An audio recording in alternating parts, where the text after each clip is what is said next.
Alright, let's talk about He-Man. Sorry, not He-Man. Masters of the Universe. Gotta get it right. This is a hard video to make because what a bizarre movie this is. I'm gonna be honest. I did not enjoy watching this movie. So if you don't know what's weird about this movie, okay? This movie, what year did this come out? I think it was 86. Does it have a date? No, it does not. But whatever. It's the late 80s. And He-Man was a movie. And somewhat on my words here. He-Man was a very popular cartoon, obviously, at the time.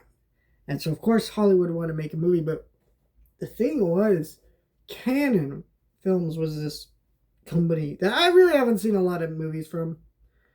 But because to be honest, Canon Films, I get there's people have nostalgia for like that low budget slockiness of some of those movies, but for me, I'm like, yeah, I don't know if it's ever something I can get into being so detached from that era of movies. But basically, if you don't know what Canon Films was, basically the whole idea of the company is they make these kind of low budget, kind of slockier movies, and they wanted to make a He-Man movie. Well, they realized, oh, these sets and effects are too expensive. In fact, it got to a point where at the end of this movie, they had to scale down the big battle. They literally started running out of money.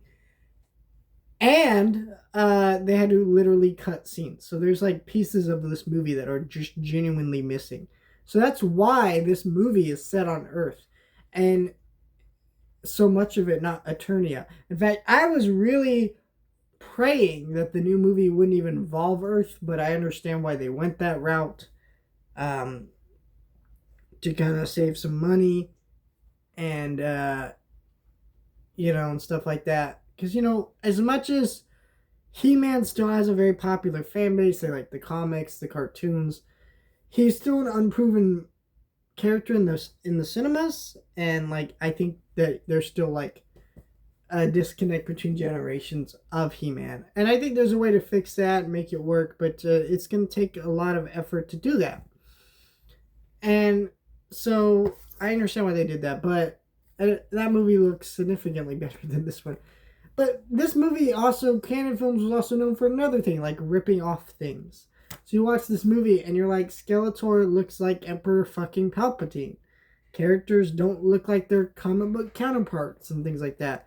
And then there's just a lot of just terrible decisions Canon Films made. They cast Darth Lundgren as He-Man, which it's probably because they couldn't afford someone like Arnold, because Arnold had the actual body type of a He-Man type dude. Also, he wasn't famous like he was after like Terminator 2 and things like that, and Terminator 1, because before those, I mean, Conan and a couple other things that come out, but still. But like Darth Lundgren couldn't even speak English that well, so they had to like cut down his dialogue. So this movie's just bizarre and all over the place because this movie has a lot of like strange stuff set on Earth, characters that don't even look like their counterparts, and then also when it's just not fun. Like the effects are bad. I've seen people say, "Well, this is kind of a schlocky bad movie from the '80s." I don't even really think so. Like I actually didn't have fun watching this movie. I was more just baffled and just bored by it. Like, what is this movie? So, I don't know. I heard they're working on a 4K Blu-ray. This Blu-ray just has a full-length commentary with the director, which I guess I should check out. But I kind of am curious if a 4K Blu-ray, especially from a boutique label, has more information about what a disaster making this movie was. Because it is insanely destructive and weird and just all over the place. This is not He-Man. This is not Masters of the Universe. There were characters in this movie where I was like, is that Trapjaw? And I never really got a clear answer, but I just assumed it was. But it was hard to know because it was like, oh, who's that? Who's this? Like, why do they look like that? I don't know. Other than they were trying to rip off things of the time and look like something else, which is weird of Canon to want to do when this movie already was based on a very beloved IP at the time, like He-Man, the comics, the toys, the cartoons. Why do you need to like change it? It's just so bizarre. I don't know. Let me know your thoughts. Like, share, and subscribe.